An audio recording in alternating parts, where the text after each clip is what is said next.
नमस्कार, प्रीत biology YouTube channel पर आप सभी का स्वागत है। आज की वीडियो में हम लोग स्टडी करेंगे स्प्रिंग वुड के बारे में एंड ऑटम वुड के बारे में। ठीक है, ये मैटर मैंने एनसीईआरटी से लिया हुआ है। इससे पहले हम लोग स्टडी कर रहे थे कि कैम्बियम क्या होता है, कैम्बियम का फॉर्मेशन कैसे होता है, किस तरीके से कैम्बियल रिंग का फॉर्मेशन होता है, सेकेंडरी ग्रोथ होती है। ये सारी चीज़ें हम लोगों ने पढ़ी और उसके बाद हम लोगों ने जाना कि जो सेकेंडरी ग्रोथ होती है वो प्लांट में क्या करती है, स्टेम में गर्थ देती है, उसकी गोलाई में जो स्टेम होता है वो बढ़ता है। ठीक है, ये हम लोगों ने पढ़ा था पिछले वीडियो में।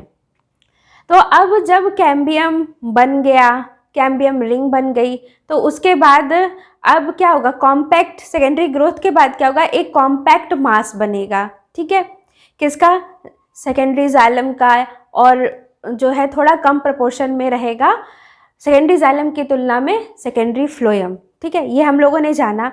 अब क्या होता है कि इस तरीके से वुड का फॉर्मेशन होता है। ये भी डिपेंड करता है कैम्बियम की जो एक्टिविटी होती है। ठीक है, कैम्बियम की जो एक्टिविटी होती है वो डिपेंड करती है दो चीज़ों पे डिपेंड करती है।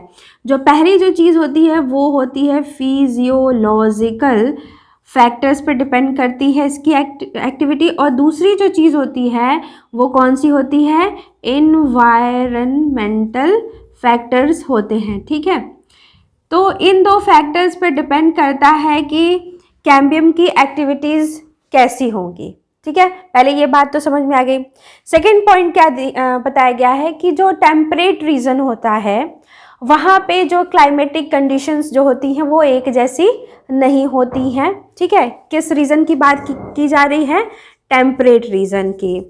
ठीक है, यहाँ की जो क्लाइमेटिक कंडीशंस जो होंगी, क्लाइमेटिक जो कंडीशंस जो होंगी वो क्या होंगी, वो यूनिफॉर्म नहीं होंगी थ्रू आउट द ईयर। ठीक है, वो पूरे साल एक जैसी नहीं होगी, मतलब विंटर सीजन भी आएगा, स्प्रिंग सीजन भी आएगा। तो जब कैम्बियम की एक्टिविटी क्लाइमेटिक कंडीशन पे डिपेंड कर रही है तो इस वजह से दो तरह की वुड का फॉर्मेशन होगा। ऐसे केस में ऐसी जगह के जो ट्रीज़ होंगे वहाँ पे जो वुड पाए जाएंगे तो वो दो तरह के होंगे, स्प्रिंग वुड भी मिलेंगे और ऑटम वुड भी मिलेंगे। तो ये आपको बात चीज़ें समझ में आ गई होंगी। अब नेक्स्ट हम लोग जानेंगे कि स्प्रिंग वुड और ऑटम वुड में जो है क्या डिफरेंस है। हाँ, तो हम लोग पहले क्या लिखेंगे यहाँ पर, स्प्रिंग वुड। चलिए यहाँ पे तो हम लोगों ने लिखा ही हुआ है, यहीं से हम लोग देखते हैं स्प्रिंग वुड और ऑटम वुड। सबसे पहले तो आपको सबसे पहला पॉइंट ये जानना है कि जो स्प्रिंग वुड होता है ये किस सीज़न में बनता है, स्प्रिंग सीज़न में बनता है, स्प्रिंग सीज़न में बनता है। जबकि ऑटम वुड के सीज़न में बनेगा, ऑटम बनेगा विंटर सीज़न में। ठीक है, विंटर सीज़न में बनेगा। उसके बाद नेक्स्ट पॉइंट क्या है, नेक्स्ट पॉइंट है कि जो कि मैंने यहाँ पे आपको एक चीज़ और बतानी है, स्प्रिंग वुड को ही क्या बोलते हैं, also known as early wood. ठीक है, अर्ली वुड बोलते हैं। जबकि इसका एक और नाम क्या होता है, लेट वुड। क्या बोलते हैं इसको, लेट वुड ही। ऑटम वुड का एक और नाम होता है लेट वुड, और स्प्रिंग वुड का एक और नाम क्या होता है, अर्ली वुड होता है। ठीक है, उसके बाद जो है इस केस में जब वुड जो है स्प्रिंग सीजन में बन रहा होता है तो ऐसे कंडीशन में जो कैम्बियम की जो एक्टिविटी होती है, ठीक है, वो कैसी होती है, ज़्यादा होती है। ठीक है, इसकी एक्टिविटी ज़्यादा होती है, ज़्यादा एक्टिव होते हैं कैम्बियम जो होता है।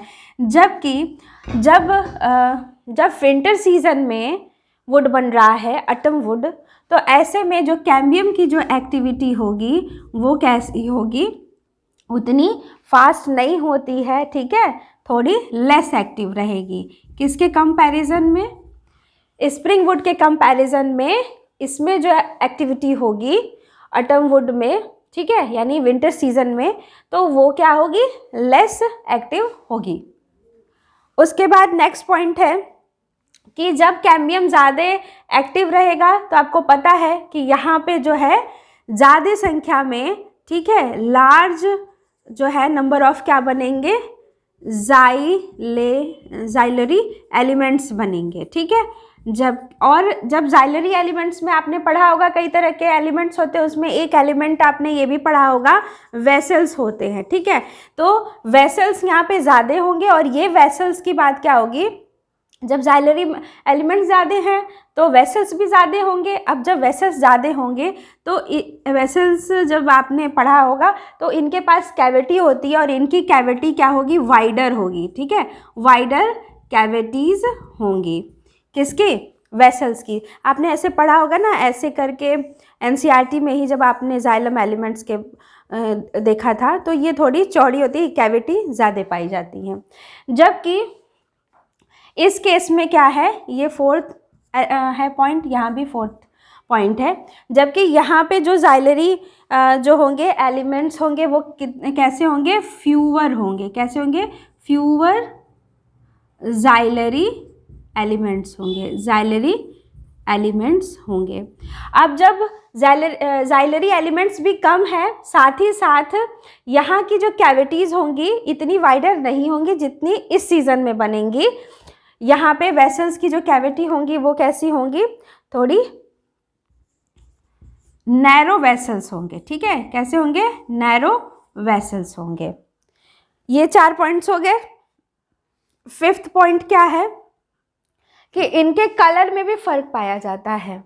जो स्प्रिंग वुड होंगे इनका कलर कैसा होता है, लाइटर होगा, जबकि ऑटम वुड का कलर कैसा होगा, डार्कर होगा, ठीक है, आई बात समझ में, ये हो गया। और उसके बाद अब यही स्प्रिंग वुड और ऑटम वुड दोनों मिल के क्या बनाते हैं, एनुअल रिंग बनाते हैं, ठीक है, एनुअल रिंग बनाते हैं। कैसे बनाएंगे, वो क्या होते हैं, अल्टरनेट